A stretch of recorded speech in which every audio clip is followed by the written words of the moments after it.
अब उदास फिरते हो सर्दियों की शामों में, इस तरह तो होता है इस तरह के कामों में। रात को सोते वक्त भी हमें नहीं पता होता था कि चादर लेनी है, रज़ाई लेनी है, कंबल लेना है, कि किसी कज़न का अमेरिका या यूरोप में होना ज़रूरी है। जी बिल्कुल, आप सही समझे, बिल्कुल सही समझे।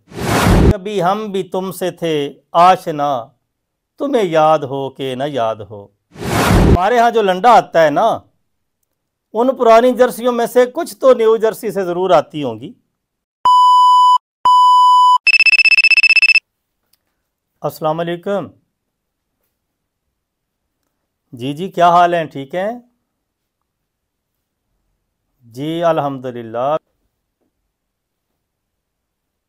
अच्छा, सर्दी पे मज़मून लिखवाना है भाई। सर्दी तो इस दफ़ा आई नहीं बिल्कुल।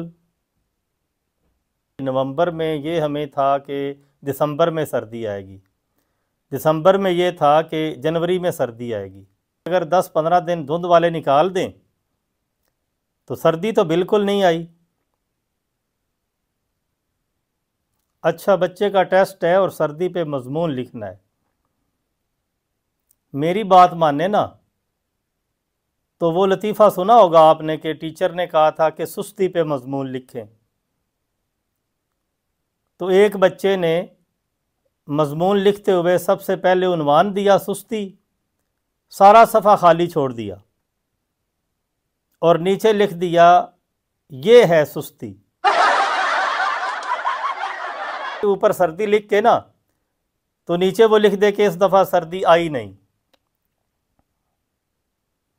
चलें जी, फिर भी अगर आप कहते हैं तो मैंने इस दफ़ा की सर्दी को जो महसूस किया है ना, वो मैं आपको लिखवा देता हूँ, आप लिखते जाएं। अब उदास फिरते हो सर्दियों की शामों में, अब उदास फिरते हो सर्दियों की शामों में, इस तरह तो होता है इस तरह के कामों में। अब ये जो शेर है ना, शायर ने इस तरह के काम जितने भी किए होंगे ना, वो कुछ ज़्यादा उदास नहीं फिरेगा। अगर फिरेगा भी तो उसको ज़्यादा ठंड नहीं लगेगी।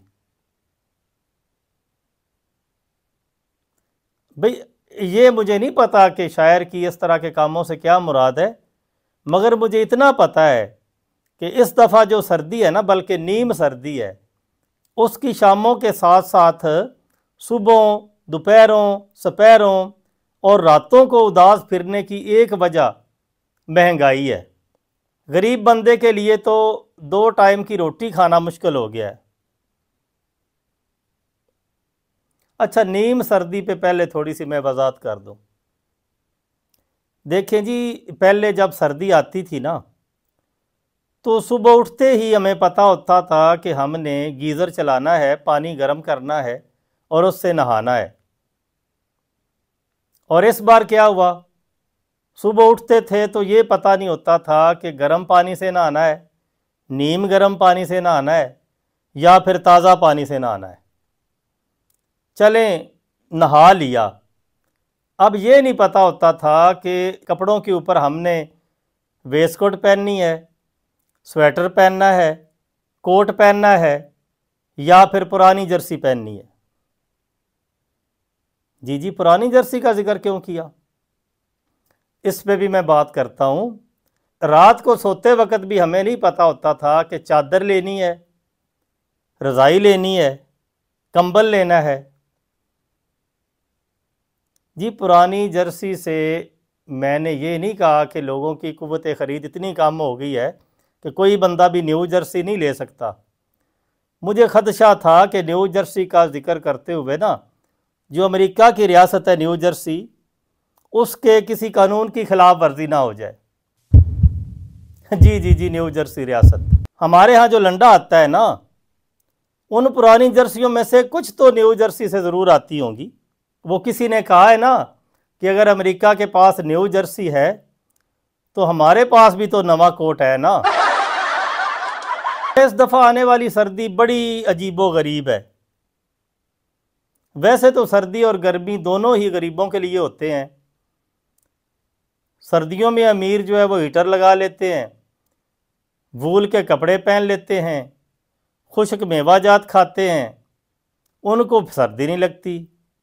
और गर्मियों में वो एसी लगाते हैं, घर में भी एसी होता है, गाड़ी में भी एसी होता है, ऑफिस में भी एसी होता है, शॉपिंग मॉल में भी एसी होता है। तो अमीरों के लिए तो गर्मी सर्दी की तमीज़ बिल्कुल ख़त्म हो गई है।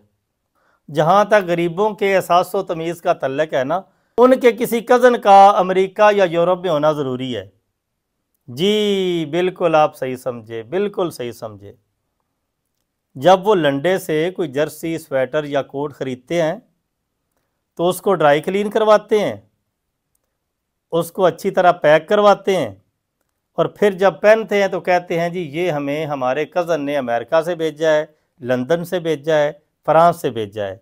मुश्ताक यूसुफ़ी साहब ने लिखा है ना कि गरीब कंबल और लिहाफ के छोटे साइज़ के बायस लगने वाली सर्दी की कमी को मंटो के अफसाने पढ़कर पूरा करते हैं। अगर मंटो के अफसाने पढ़े ना सर्दियों में तो फिर बिजली और गैस की बिला तअत्तुल फराहमी नागुज़ीर है। इसका मेन पर्पस जो है रोशनी का असूल नहीं है, बल्कि बदरिया गैस, गर्म पानी की दस्तयाबी है। सर्दियों में बिजली, पानी और गैस की अदम दस्तयाबी ख़ानदानी मनसूबाबंदी का एक गैर रवायती तरीका बन जाता है। अब बात करते हैं इस दफ़ा सर्दियों में खुश्क मेवाजात की। अभी माजी करीब की बात है कि भीगे भीगे दिसंबर के साथ मूंगफली, पिस्ता, चलगोज़ा, खुबानी और खजूर की याद आती तो बाज़ार से थोक के हिसाब से ख़रीदे जाते थे। अब चलगोज़ों की बजाय सूरजमुखी के बीजों पर गुजारा किया जाता है। बावजूद उर्दू में एमए करने के मुझे गालिब के शेर की समझ नहीं आती थी। और ले आएंगे बाज़ार से अगर टूट गया, और ले आएंगे बाज़ार से अगर टूट गया, जामे जम से मेरा जामे सफ़ाल अच्छा है। चलगोज़ों के बढ़ते हुए भाव ने मूंगफली और सूरजमुखी के बीजों की अहमियत बढ़ा दी है। इस शेर के इल्ती मानी को मद्देनज़र रखें तो सस्ती शय ना रहे तो दोबारा मिल जाती है। इसके बरक्स महंगी शय का मुतबादल मिलना नामुमकिन नहीं तो कम अज़ कम मुश्किल ज़रूर होता है। जी बिल्कुल आप सही समझे। महंगे चलगोज़ों से अच्छे मूंगफली और सूरजमुखी के बीज हैं कि ख़त्म होने पर दोबारा मिल जाते हैं। और वैसे भी छिलकों में गुमा हुआ मूंगफली का दाना तलाशने में जो मज़ा है वो अल्लामा इकबाल साहब के एक शेर की अक्कासी करता दिखाई देता है।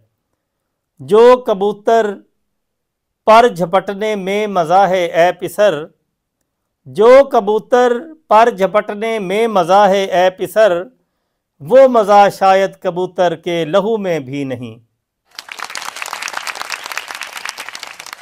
आखिरी बात, मजमून लंबा होता जा रहा है कि खुश्क मेवाजात की कीमतों में जो होश रबा इजाफ़ा हो गया है, ऐन मुमकिन है कि आइंदा सालों में चलगोज़े, पिस्ता और काजू वगैरह खाते हुए पोस्ट की जाने वाली सारी पोस्टें और सेल्फियाँ सालाना मेमोरी की शक्ल में ही शेयर की जा सकेंगी। फिर मुँह से बेख्तियार मोमन खां मोमन की मशहूर ज़माना गज़ल का ये मिसरा निकलेगा, कभी हम भी तुमसे थे आशना, तुम्हें याद हो कि न याद हो। बहुत ज़बरदस्त मजमून हो गया है। आपके बच्चे के इस मजमून में 100% नंबर आएंगे इंशाअल्लाह।